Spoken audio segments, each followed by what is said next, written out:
Bonjour tout le monde. Nous sommes le 5 mai 2020. Aujourd'hui, on va entamer le dernier chapitre, le chapitre numéro 8, ou bien l'unité numéro 8, comme vous voulez dire. Bon, les secrets du beau. Bon, pour ne pas trop parler, on va pas analyser cette page, d'accord? Parce que quand vous voyez cette page, elle parle uniquement ou bien de la disparée et des éléments qui renvoient directement à deux tableaux de Salvador Dali. D'accord, on va pas trop parler de ça parce qu'on va toucher le même sujet dans les autres textes, ou bien dans les textes que nous avons dans cette unité. Bon, on commence directement par l'analyse du premier texte, question de perspective. Comme d'habitude, on commence par l'analyse de l'image illustrative. La voilà. Bon, comme vous voyez, les personnages sont placés de part et d'autre d'un rayonnage qui forme un axe de symétrie.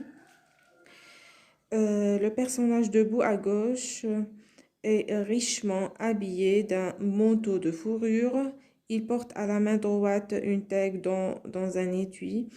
Et il est coiffé d'un béret sur lequel est accrochée une broche.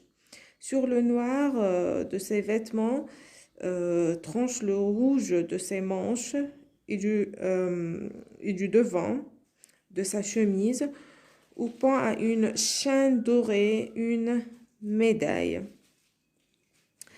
Le personnage debout à droite est tout vêtu de noir, enveloppé dans son manteau de fourrure. Il porte une paire de gants dans sa main droite et sa tête est couverte d'une coiffe. Bon, la légende de la peinture précise que les personnages exercent la fonction d'ambassadeur. Alors, quand vous voyez, l'étagère inférieure comporte plusieurs objets. Un globe terrestre, un livre à gauche, maintenu ouvert par une équerre, un luth, un second livre à droite, complètement ouvert sur deux pages. Sur l'étagère supérieure, on trouve disposé sur un tapis le globe céleste. Bon, les cadrans solaires et un livre fermé sur lequel est posé le coude de l'ambassadeur à droite. Alors, ces objets appartiennent au domaine de l'arithmétique, de la géométrie, de la musique et de l'astronomie. Bon, la forme qui occupe le premier plan ne peut pas être identifiée quand le spectateur observe le tableau de face. Comme ça. Vous voyez? Elle reste incompréhensible en cette position.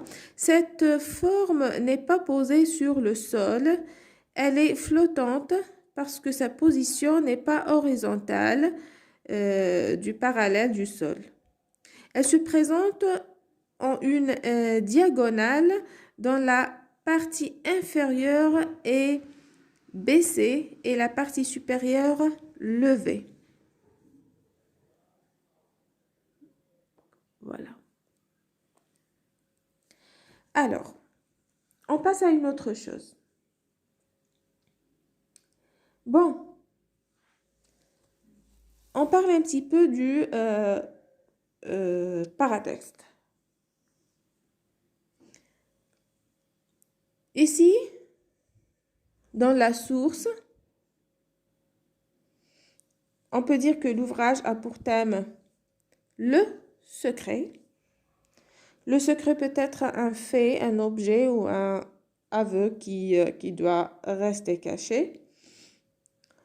Bon, en peinture, la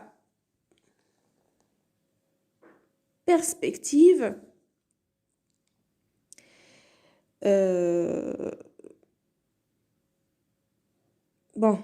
en peinture, la perspective est l'art de représenter les objets en 3 dimensions sur une surface plane en tenant compte des effets de l'éloignement et de leur position dans l'espace, bien sûr, par rapport à l'observateur, comme c'est présenté ici.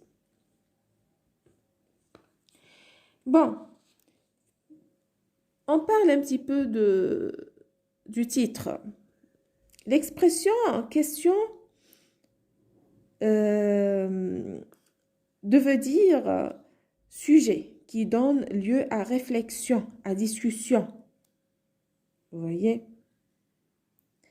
Alors, le sujet est la perspective.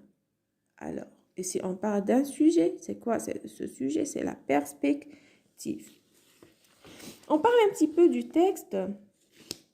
Ce texte, alors, est pour thème les tableaux à secret. Comme vous voyez dans la première ligne, tableau à secret. Alors,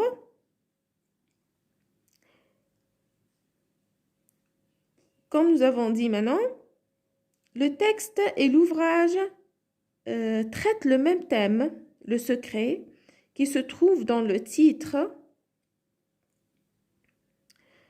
Alors, petite philosophie du secret et aux 2 bouts du document écrit.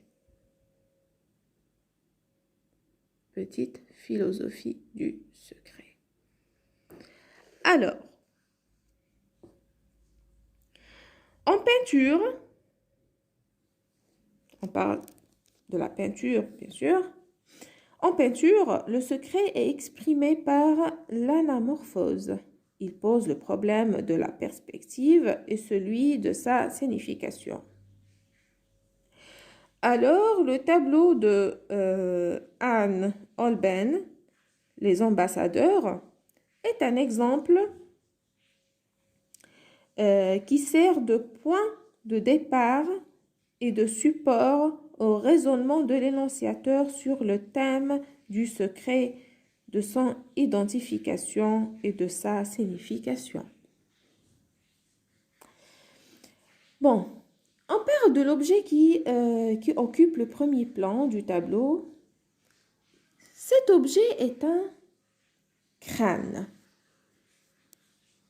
Vous voyez, de cette façon, l'objet est un crâne. Comme ça, on ne peut pas l'identifier, mais comme ça, on peut le voir clairement. C'est un crâne. Bon, il est identifié grâce à un changement de perspective. Voilà, je change uniquement ma position. Alors, pas vers la gauche, détour, pas de côté. Voilà, comme ça et comme ça. Vous voyez, c'est le crâne. Alors, c'est le plus important, c'est ce qu'on peut dire à propos de ce texte. Je ne vais pas tout analyser.